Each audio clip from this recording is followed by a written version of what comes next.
Um, Hello. Um, uh, I guess saying I was bored and I wanted to do this. Not really the best way to go about it.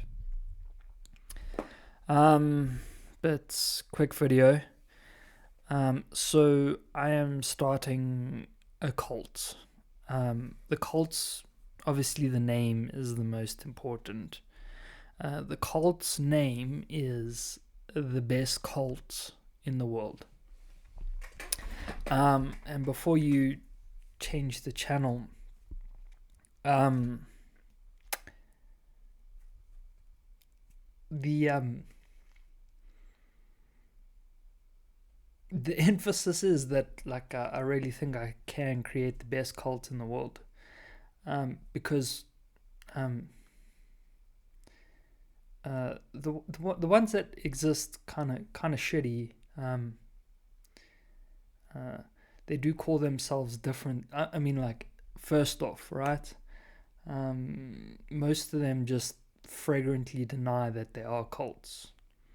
And I and This cult is about one thing and one thing only. Is well, it's about truth, right? Almost first and foremost. And I mean, you can look at that in different ways, but in the everyday sense, um, truth is important. And I mean, you could almost say honesty is the most important thing, because you could say we don't know what the truth is, but honesty would be like it would at least mean you're on the way. Um, and You can come up with religions and you can ask people what they believe, and if that thing is not the truth, then it is a religion and it is a cult.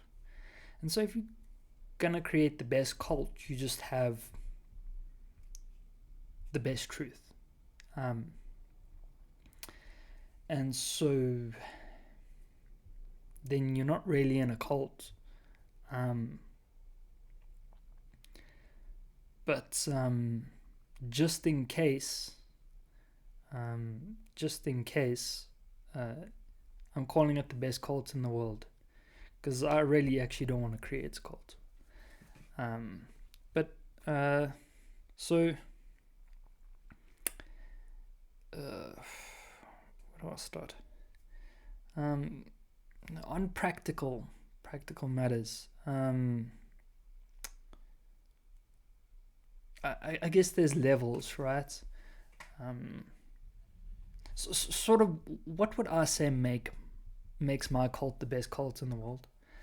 Is that there is no leader. The leader is actually the truth. Um, and sort of, I don't make the rules. Whoever created the truth makes the rules. And and Sort of, there is one key difference in my cult than all the other cults. So I'm allowed to say this. I'm one moment wise, right? You can understand what that means, perhaps, but I'm not going to say too much more about that. But when it comes to your relationship with your creator, this is why my cult is the best cult in the world, right?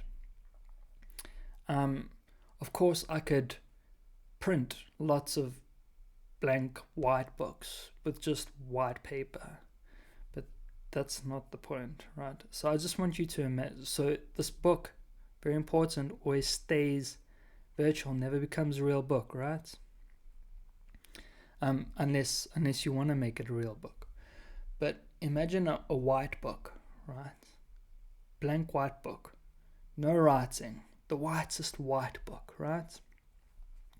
And that's the relationship with you that you and your creator have. That's the relationship I'm giving you with you and your creator, right? The best cult in the world is all about us not writing anything on that book for you. If you want to write stuff on that book, you go write stuff on that book, right? But no one is allowed to write stuff on your book for you, right? So no one, past, present, future, is allowed to come and say, your creator said this and this and this, and you must do this and this and this. And if you want to know why my cult is the best cult in the world, it's because we're giving you that blank book, right? And only you are allowed to write in that blank book. And if anyone comes and they're even with good intentions want to write something in your book, you say, sorry, listen, that is my book, right? That is my creator, that is my book. That is not yours. You stop at the truth, okay? So we can discuss the truth, but everything in this book, right, is between me and my creator. You stop there. So you ask, what is the truth? And I'll tell you how to use it, and I'll tell you, because it's a little bit different. But and like it'll first sound like a joke, but I promise it's very serious. And I mean, we're talking like everything from quantum physics to moral ethics, philosophy, and like, take it if you don't learn your own stuff. I'm going to give you the raw truth. I'm going to teach you how to unpack it, right? Because you can think of it just as a statement that has that is like compressed truth, like like a zip file, right? So this is every single truth that can possibly exist in it, and it's only 11 words, right? And the truth is, when you're not asking it any questions, the truth is a cube, right? Just that, right? When you're not asking it any questions, the truth is a cube, all right? And like, wow, what does that mean? And if you actually understand that statement, it literally means, or can mean, anything, right? So sort of you ask a question and it's not a cube anymore, right?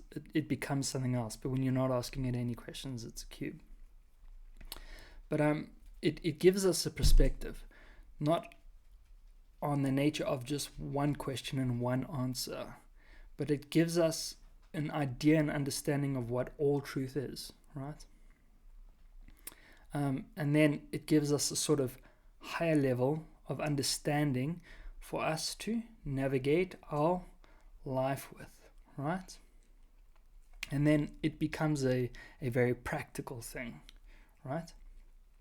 Sort of, if you want to understand the difference between practicality and spirituality, white book, truth.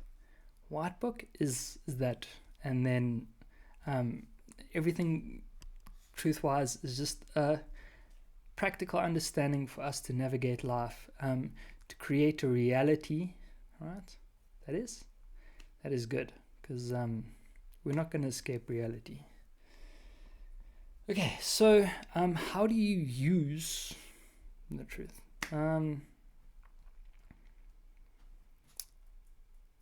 I guess it kind of speeds up, right? So you hear it, take it seriously, accept it, right? And it kind of starts to work, right? So if you think of, there's this concept called the cycle of virtue, right? So you hear the truth, right? And before, right? So imagine living a life and you don't know, you're like navigating a map, but you never know where north is, right? And all of a sudden you have the sense, even if it's just like a little bit of a feeling, like, oh, I can kind of feel what the truth is now, right? Because now I have the statement, right? And I can like sort of analyze that very sort of like the felt experience, and I kind of just know where north is. And sort of the cycle of virtue begins. And so slowly, I wouldn't say like automatically, but almost automatically, right? Because you can't really stop thinking, but like it's there now, right? And so like every few thousand thoughts, like that just pops up there.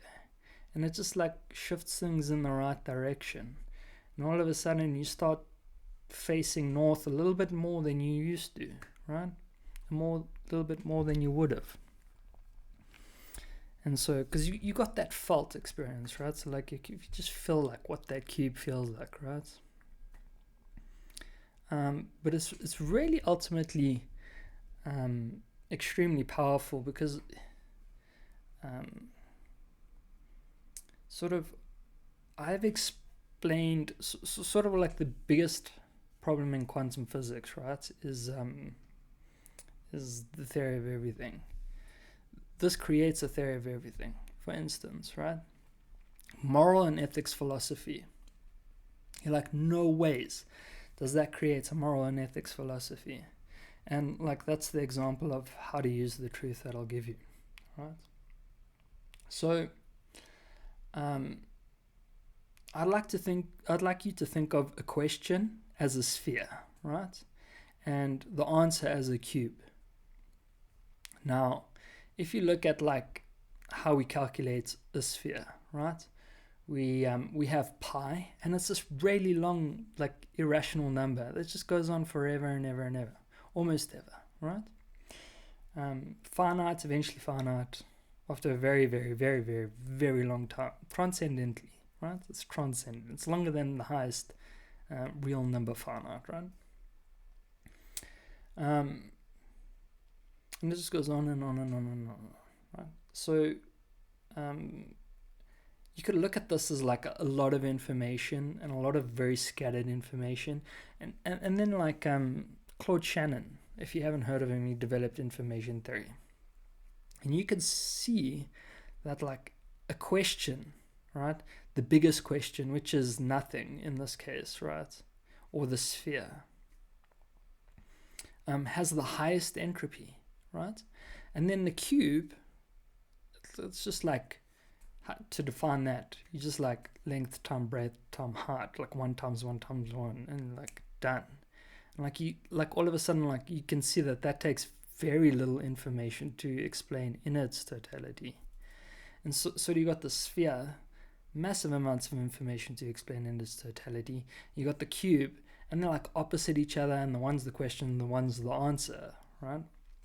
And you can tell that the whole process of intelligence is about taking something from a high entropic state and turning it into a low entropic state, right? So you derive the statement, intelligence is the reduction of entropy in a probabilistic non-deterministic space, right?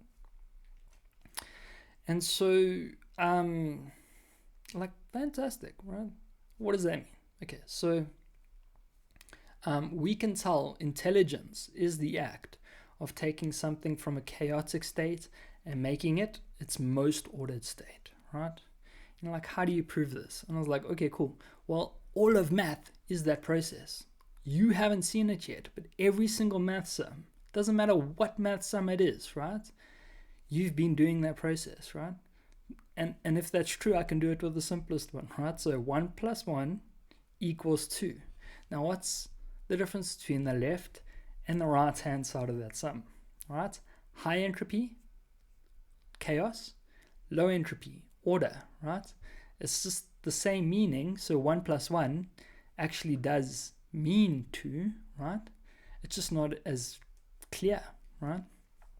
So that's one of the things that happen when we reduce entropy, right? We take disorder and we make it ordered, but then we take something that may not initially seem obvious, right? And we make it obvious, right? Because now it's, oh, now I can see it clearly, right? And just like, so like now I can see what intelligence is, right? And I can see it all around me, right? So intelligence is this ability to take chaos and create order. And now I can understand what intelligence is trying to do. And if intelligence is trying to do something, could that thing not be good, right? And the thing that is moving from bad, right? So intelligence maybe getting rid of disorder and creating order. And what happens if disorder is bad and order is good, right? How would that work? And then we get that very interesting paradigm, right? So we get the statement, right? So, and I don't want to get you like, because so I have worked on, but like you get the statement that chaos is bad, order is good, but people are complicated, right? And I'll get to that in a second. But pretty much anywhere in your outside world, right? Like physicality, except when you're dealing with people, interpersonal relationships, right? You can use this framework to define what the optimal outcome is, right? And we need to understand what creating order does physically, right? Why do we do it, right? So why is order good and chaos bad? So you come back to fundamentally two resources in life: energy and time, right? So I want you to think of a library with 10,000 books in it. And now I'll ask you to go find the Chronicles of Narnia in the 10,000 books. And at first, just imagine the library is completely disordered, right? Books stacked on top of each other, piles of books, no particular order. And now you have to go find Chronicles of Narnia. How much time and how much energy is it going to take you? And the answer is a lot and a lot. Okay, so now do the same thoughts experiment, right? So just in your mind, but now order the library in Dewey Decimal System, and how much time, how much energy does it take? And you'll see that creating order has those two primary functions physically, in that it saves time and it saves energy. And you're like, great. Okay, so now we know, right? So sort of like a government, right? I've got two people to vote for, right? Which one do I choose? Well, maybe I've got 10, right? What is the purpose of a government, right? What is a government supposed to do, right? Objectively just create order in society, right? When I climb in my car, get to work, the guy that gets me to work quicker, right? Because the robots are good, the roads are repaired, everything is ordered. Order in society. It's one of the purposes of government, right? And like this is what an ideal, so this is what like objective morality when it comes to physics can do, right? And so we can very quickly identify what a positive outcome would be. This does get nuanced, right? And I might explain that a little bit later, but we'll go on and then we'll go like, okay, so how far can this go, right? So I know creating order, reducing entropy, can save time, can save energy, but can it go further than just saving, right? And what happens then, right? And can that answer a big question that we have? And the answer is actually yes, it can go further. So, okay, let me explain. If we look at Shannon entropy, which is a pretty good model, we don't like everything can be seen in terms of information, right? Think of nothing, cube, ones and zeros, right? The truth is as powerful as it is because reality is about information. And so if we're looking at something that can really have legitimate superpower in this reality that we have, right, that can do things that are seemingly miraculous, it is very literally the truth, right? If anything can be miraculously powerful, it is the truth, right? And and sort of like how far can I go? But let's look at Shannon entropy. So like let's create a nuanced moral ethics philosophy, because there's this one law called the anti-dystopia law that is very important. The law is an over-reduction of entropy is a net increase in entropy, right? So what happens is if you create too much order, right? Too much order, you inevitably create chaos somewhere else, right? So one of the biggest mistakes humanity has is that we have no concept of there's enough good, right? And so there's never enough money, there's never enough food, there's never enough of whatever, right? You're never good looking enough. People can never like you enough, right? This can never be clean enough. Things can never be, so sort of like a lot of the problems in society is because perfectionism in a way is as bad as like bad, right? So because what it lands up doing is you take good and then make it bad, right? So if you go back to our first principle, right, the reduction of entropy is about saving time and energy, right? And if I overdo something, then I waste a lot of time and I waste a lot of energy. And more than that, if something is in a very low state of entropy, it rises to a stable level of entropy quite quickly, right? So an explanation. The ideal entropy is an H of 1, right? So if we look at Shannon entropy, Boltzmann entropy, an H of 1. That's ideal entropy in our environment, right? To give you a perspective of what this looks like, it's a library, right? And it's completely, perfectly ordered, books are all in the right place, right? You are at danger level, right, at an H of 2, right? The system is going to blow up into chaos. Chaos is bad, right? And every step you take in a system with entropy that is higher than 2, right, exponentially increases. It's the point of exponential entropy increase, right? H of 2, right? So you need to keep it below 2, right? And you don't want lower than 1, right? So in our library metaphor, if you go to an entropy low of 1, this is when you start bleaching the books of the library, right?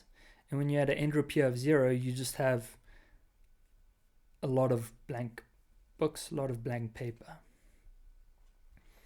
And so you're devoid of any meaning, information.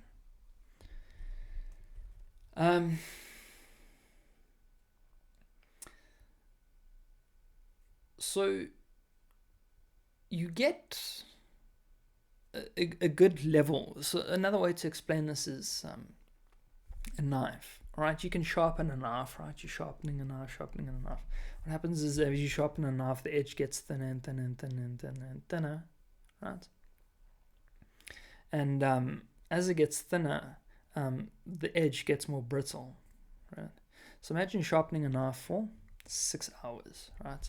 And then you chop onion, right? And then it hits the chopping board, and because the edge of that knife is so brittle,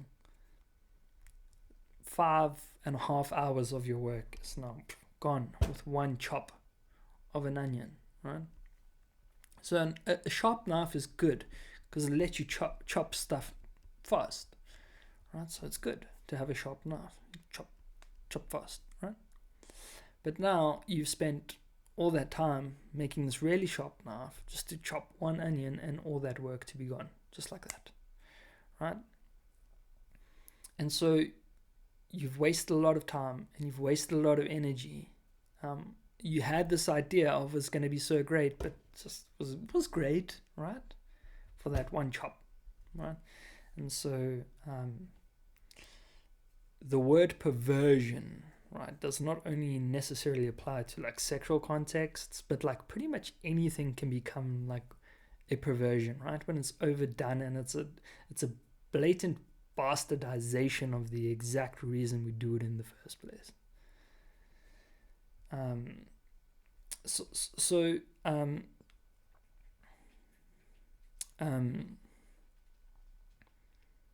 You've wasted a lot of time, you've wasted a lot of energy by over reducing entropy, right? So you see how it gets to the ideal entropy very quick, and then so sort of you want an ideal entropy of 1, and sort of obviously you don't walk around calculating the Boltzmann entropy of everything in life, because that would be its own over reduction of entropy.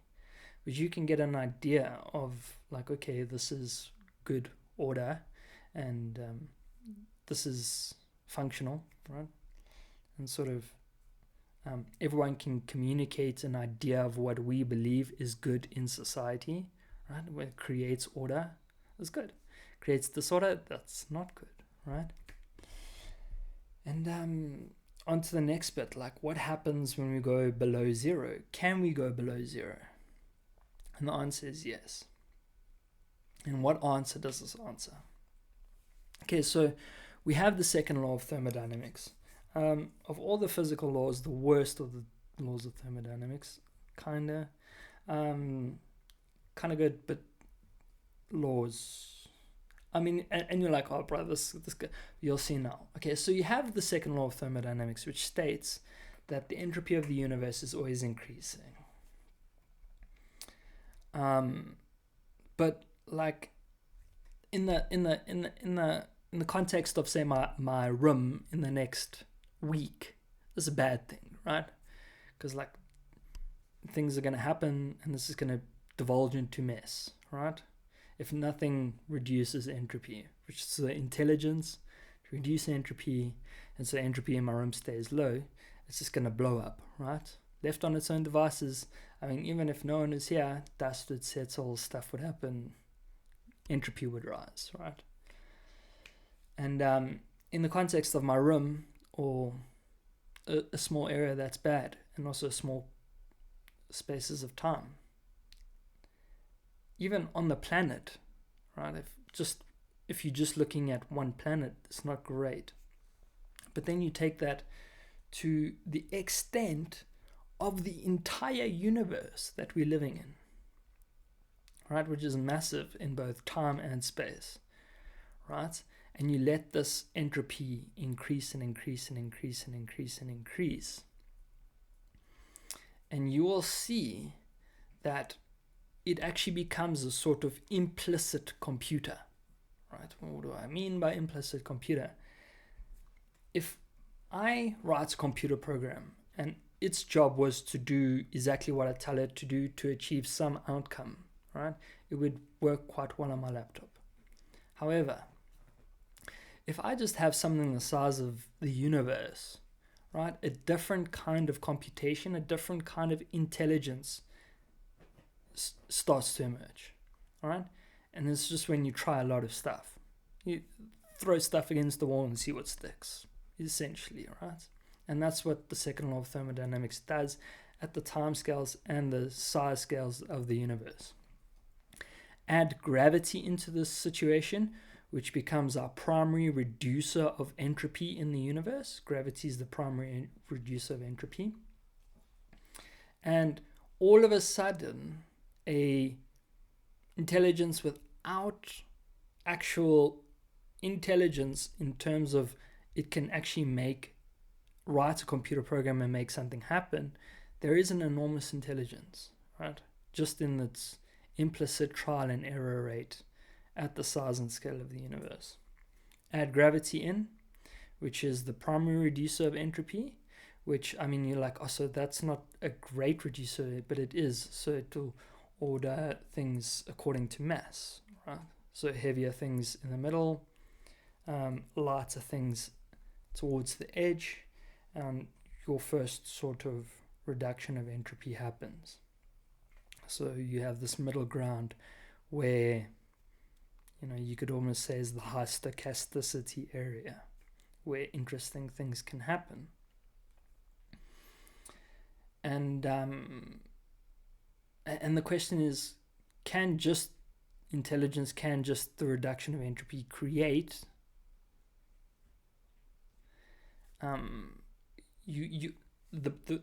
so another way to look at the reduction of entropy is actually the whole process of evolution, right? But so you can just look at sort of the reduction of entropy as the process of evolution. And the question is, can we create something that crosses the boundary of an H of lower than 0? And sort of what are we proving then? And the answer is yes. And it's kind of when you know what you're looking for, right? So if you don't know what a toroid is, think of a tube that's tied together end to end, a bicycle tire, right? That's made out of copper. I don't know. A toroid, right? Now, you have a toroid, cut it in half, put an insulator at the top, at the bottom, right? And then paint one side the blackest black paint, right? And stand it straight up. Okay, so now, kind of in a way, you have the easiest thing that you can make with an entropy of lower than 0, right? So I call this point realization, right? So every time you're unaware of it, right? Every time you're thinking about something and you realize something, you actually sort of, in a way, like at this point, right, where there's high entropy and then there's a negative entropy. Very technical. I'm not going to go into that at the moment. But okay, so we call this point, so I say realization is intelligence greater than realization equals linear perpetuality. So linear perpetuality. But what you have is essentially a process of entropy that's H lower than 0, right? And so sort of the opposite of the second law of thermodynamics happens, where instead of the entropy of the universe always increasing, when entropy is H lower than 0, entropy always decreases. And then another word for that is evolution. So you got this sphere, right? Half the toroid, half painted black, half bare, and this side absorbs more heat than this side, right? Probabilistically. And so the side gets hotter, the side lets heat faster, and this lets out heat quicker than this side. And so the side rises, and then it gets to this side, and then it lets the heat go, and it cools and it falls. There's ways to make it more efficient or work in the first place, but thermal diode, and wrap black outside, shiny inside, black outside. No, black inside, shiny outside. So heat moves outside and heat moves in. It's just tinfoil painted with black paint. Very useful stuff.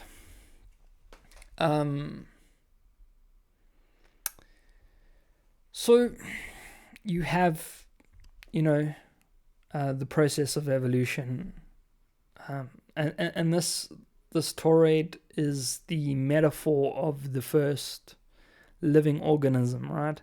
The simplest device with an entropy lower than 0 is also a metaphor of the first living organism, if that makes sense, right? Metaphor, not literal. Or on Earth, so I'm not sure what the first living organism on Earth looked like. Is it alive? Not really, but the process is identical to life, right? And we go back to moral and ethics philosophy, and we're like, question again why order is good. We can now see that order is with the process of life, right? So if I look at my body, if I look at my hands, and I'm like, what really is the boundary between me and the universe around me? I'm not 1,000 degrees hotter, right, or colder, right? This isn't an energetic boundary, but there is a definite boundary, and it's informational. Informational. And it's that I represent a lower entropy than general universe around me. And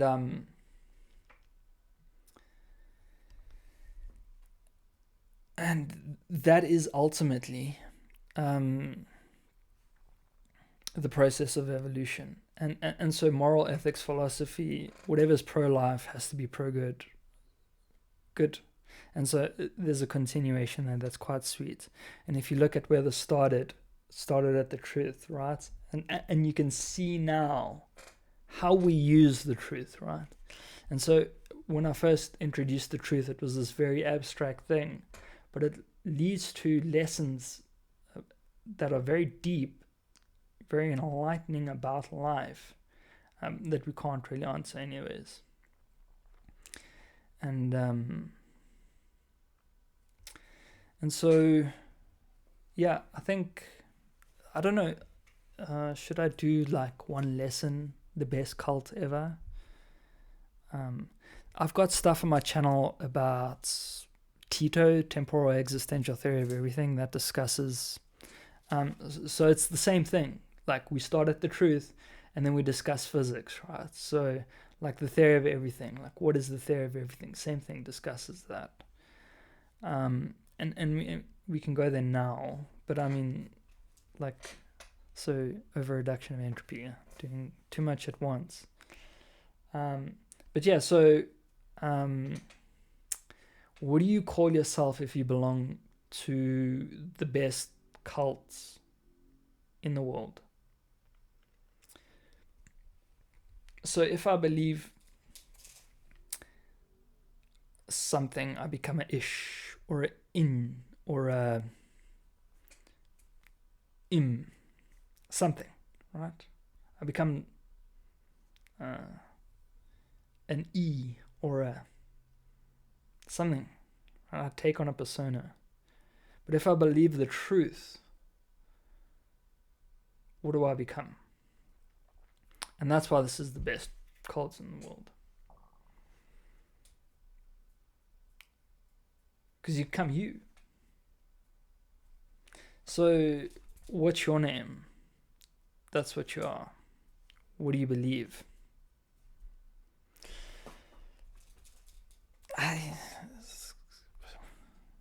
It's not one thing. It is one thing. But maybe people should start believing in who they are, right? And when your identity is who you are, authenticity.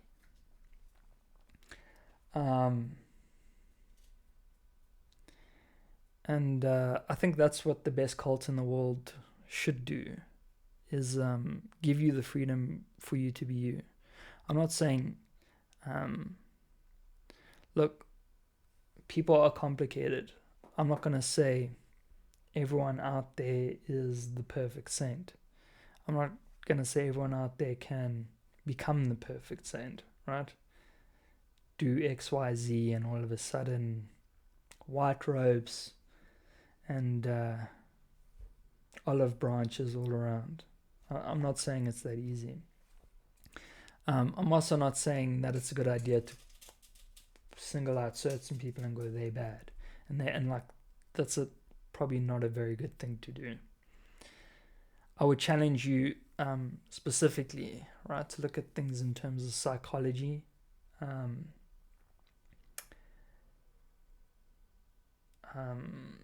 sort of also frame people as difficult instead of bad, right?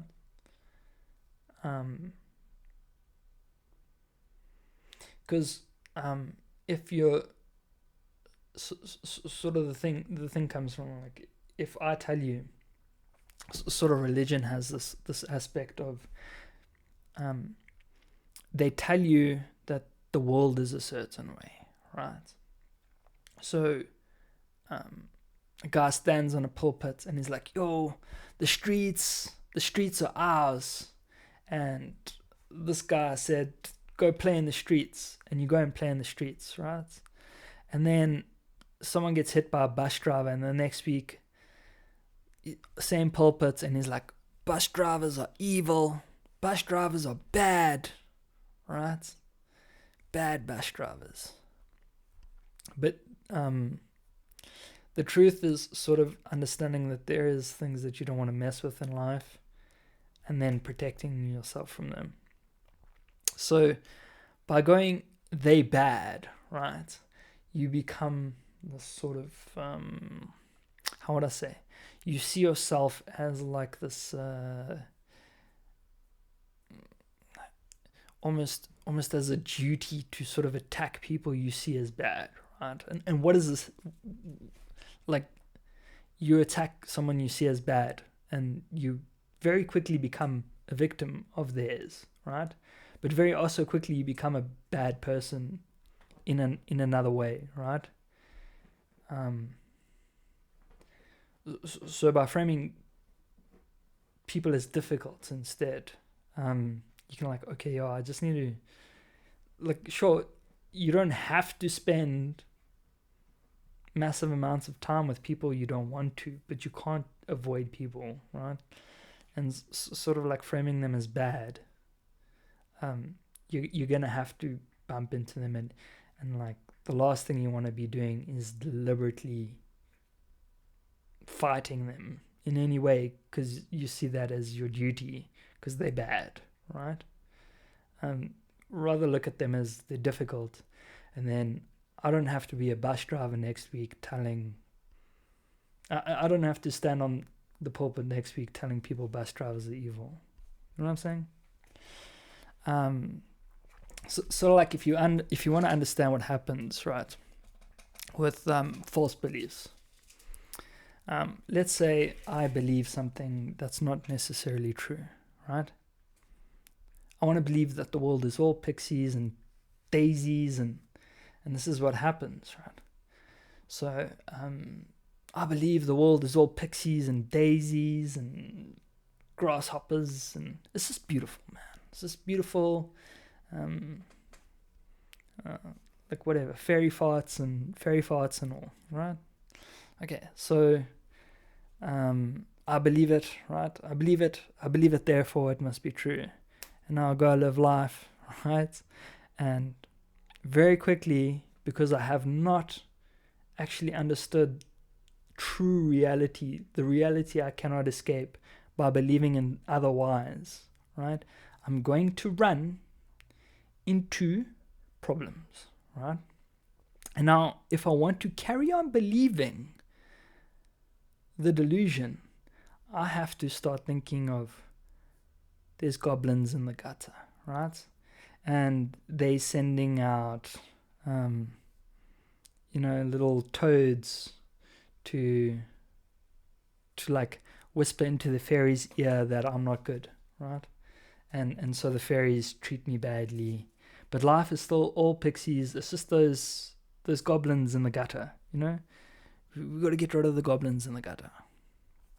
And almost certainly, if you take the truth and you try and make it very good, you have to have a very bad. So if you want to understand how bad something is as a belief, or how inaccurate, like the polar opposite, right? So if a belief has a polar opposite, they're actually both in one, right? So if I stretch the truth, positive and the negative happens, and like people believe that like I'm on this side and I've got nothing to do with that side, but they're both the same thing, right? And sort of that's why this is the best cult in the world, because they don't even believe they're in a cult. I let you know straight up from the front that you're in a cult. This is why this best cult in the world. Humility, right? You're like, oh, that's not humble. Humility, right? What's the point of humility, right? So nobility without works, man. Faith without works. Nobility without a proper outcome, right? So it's just virtue signaling, and it's putting lipstick on a pig, right? So people that want to believe they're good. So humility is one of those things, right, where you can very quickly become, how would I say? Oh, it's a complicated thing. So backdoor ego, frontal ego, right? So if you understand how some certain religions have worked, right, they've created this this thing where the savior, right, one person, right, and so if you understand how ego works in religion, it's actually all centered around that one person, and you have two ego identities. You have the person that has a big enough ego to think that they can actually be that person, right? The one person that saves the whole world, right? Comes in, says some stuff, throws and like, that's it, right? And like everyone bows to him, and like that's the guy, and like, oh, he's the guy that saved us because we were screwed, and that was the guy, and we knew he was coming from like thousands of years ago. That's the guy, right? But no matter how good someone comes, like no matter how, like who it is, who comes, right? If they try to be that person, right? They're actually the worst people in the religion, right? And what do you mean? What do I mean by the worst people in religion, right? And this is frontal ego, right? We have that blatant, sort of like, think of it as a better word than frontal ego, is overt narcissism, right?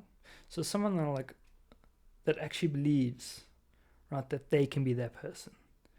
And you think like it's just the person's fault, but the religion sets it up like that, right? So the whole idea of like it's this one person that's going to come, is going to save the world, is actually a tool that religions use to protect the religion. Because without it, the religion will develop very quickly, right? And sort of hits an exit cycle very quickly, right? If everyone has the power to progress a religion, right? So a cult starts and then it spins out of control and it just disintegrates, right? But that one person, right? So only this one person can come and save us, right? We're waiting for this one guy. And now people try and like, it can be this one guy. And then they're the worst people in it because everyone else has overt narcissism, right? We're like, oh, I'm humble and I'm better than that guy because I've already accepted, right, that I'm not that guy, and so I'm better than that guy. And so that guy's so funny because he's trying to be that person, right? And I'm a lot better because I've already accepted I'm humble. But then again, they're doing that thing, right? And it's all a case of like the wrong idea of humility. And sort of like if you understand the whole concept of religion is to unite, and the only thing that can unite is the truth. And if you actually understand humility's job in taking the steps, right, towards the truth, then you understand what true humility is. And it's got nothing to do with thinking you're better or worse than other people. That has a lot to do with slavery dynamics within hierarchies, within structures, which are religions, right? So religions are mostly structures, hierarchies, people on top, not truth's power. So humility, the real purpose of humility is going, I was wrong. I'm not bad because I was wrong, right? I'm not any less person, right? Nothing's wrong with me because I was wrong. just going, I'm wrong, right? And I'll change my mind, or I'll look at the evidence, right, that's been put before me for a higher truth. That's all humility is, right? I was wrong. That is right. And if you see what this does in terms of a perpetual cycle, right, of delusion and more delusion and more delusion, and no one ever being able to correct it, right? And these hierarchies, and humility is being able to say you're the smaller person, right? It's got nothing to do with that, right? All humility is you know what, that was not right, right? That was not right. Okay? If I don't know what was right, at least I know. So very interestingly, something that is wrong 100% of the time is more useful than something that is right 50% of the time.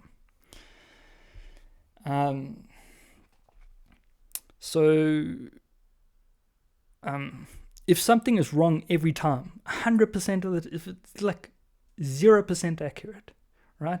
If it says something, you're just like, not that, right? If that says that, I know not that, right? But if something is 50% accurate, right, and it gives you an answer, you are not left in a better place after you got that answer. You're left more lost. You've got information, and now you're analyzing information that is worse, is an increase in entropy, right? So something that is 50% correct, way worse than something that is wrong every time, right? Give me something that is wrong every time. This is actually very intelligent, whatever it is, right? You think of a multimeter, like, oh, just take the batteries out. No, but like if there's no power, right, and I touch the multimeter, reading is still 0, right? But that's not going to help if there is electricity, right? Because I'm going to like try work on it, you know. So something that is wrong every time, you know, quite intelligent. Somewhere out there, bro, I'm telling you, there is the smartest dumbass on this planet. Gets it wrong every single time. If we find him, bruh, we Gucci, bro. We're so good. We have solved all the problems. I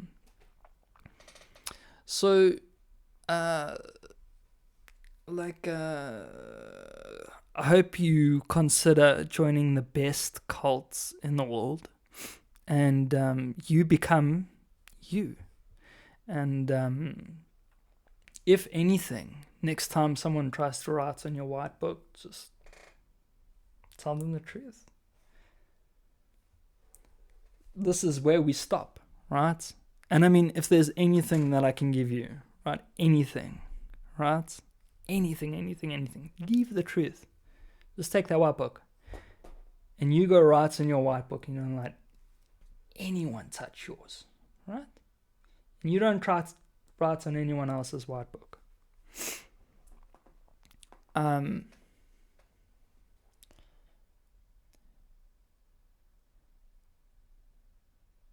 I think I can give you understanding, but I'm deliberately not. And I mean, like, it's like whether God exists or your creator or whatever, you know, like that's for you, you know, that's for you. It's not for me to say, right? That's yours. It's yours. Okay? No one else's. And if you ask me what the biggest mistake in human history was, it was, see,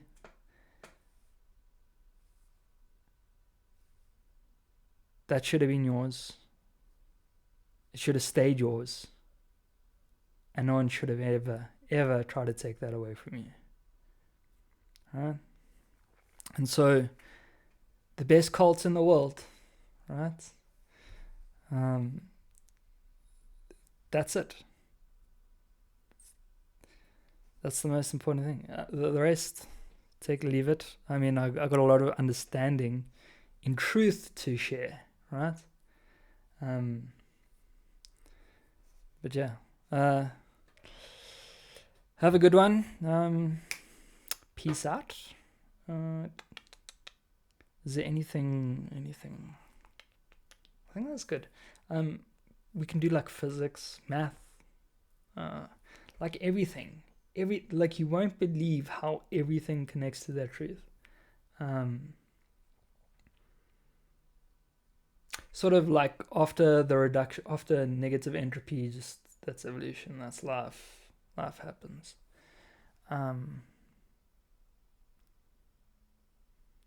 As far as anything in the truth, having to say anything about the white book, truth, two different things. The one does not say anything about the other.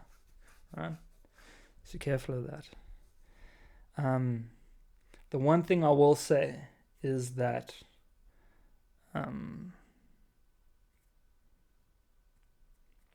nope.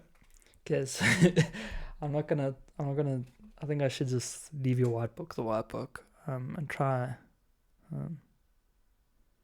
perhaps one day, right? If I'm asked about my opinion, how I see it, because you don't have to see it that way.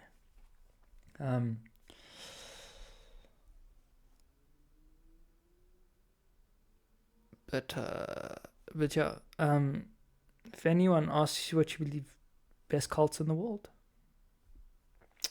I hope I've made you a member. There won't be any membership fees. You don't have to like and subscribe. But I hope you do take this lesson as something, you know.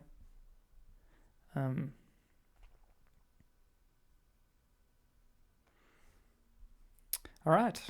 Cheerio.